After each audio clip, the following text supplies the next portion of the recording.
The 2018 housing market forecast for CAR is here.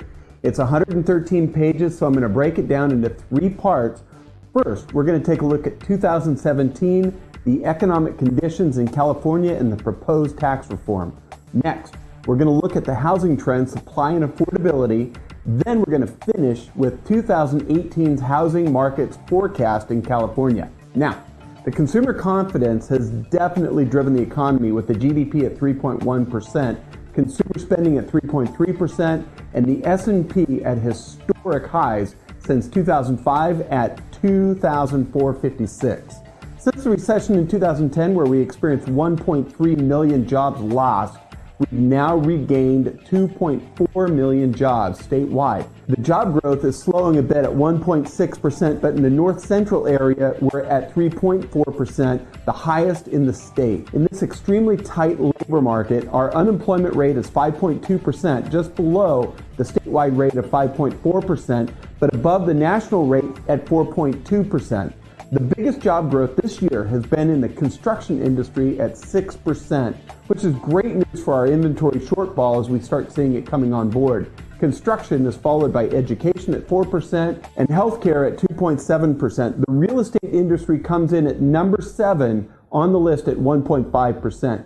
Mortgage rates surged post-election and have been holding the Trump bump all year long, with the 30-year fixed rate currently hovering about 3.85%. Now, let's look at tax reform. President Trump's tax reform proposal includes changes that will increase the cost of home ownership.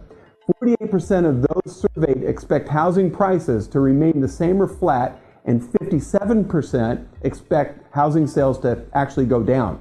There are two provisions on the individual tax reform proposal. Number one, doubling the standard deduction. Number two, repeal the state and local tax deduction. The proposed tax reform should lead to fewer sales transactions, as the tax incentives of being a homeowner vanish for many who want to purchase a property. Home sales would decline 3.4% if the proposed tax reform were to be implemented. The decline in home values would also lead to homeowners' reluctance to put their property on the market and further tighten up the housing supply condition in California. An estimated 1.5% would be lost in the first year after the implementation of the tax reform. The tax incentives for homeowners could be obliterated. First-time home buyers, $100,000 income, that would be a $437,000 home. Federal tax incentives to own versus rent drops from $3,291 to zero in the fiscal year. Typical buyers, $120,000 income at a house of about $533,500. The tax incentive drops from about $5,782 to about $362 in the first year.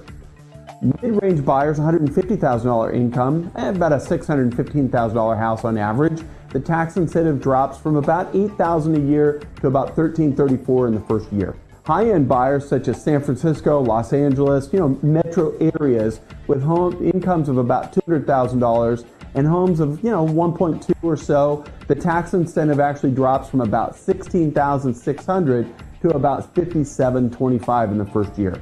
We all need to keep a diligent eye on the tax reform efforts headed into Congress and really be ready.